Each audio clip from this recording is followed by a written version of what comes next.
Hello everybody, welcome back. Today as well we have got you another video. In this video I'll show you how you can connect Phantom wallet to BullX. So what you're going to do is, first thing, you're going to open up your Phantom wallet on your mobile device.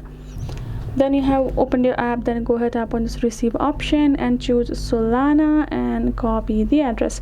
You can choose any other as well, how you would like to add it. Then you're gonna go ahead, open up your BullX, and you're gonna tap on this option of a wallet manager.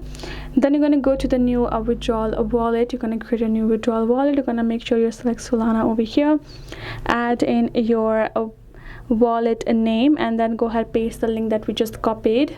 It will look like this right over here. Tap on this option of add wallet and you're good to go. Your wallet will be added, and that is basically how you will be able to do so. Go ahead, tap on this add wallet at the bottom once information has been added, and you're good to go. Your wallet has been added, and that is basically it. So hope this video helped. Thank you so much for watching. I'll see you guys in our next video.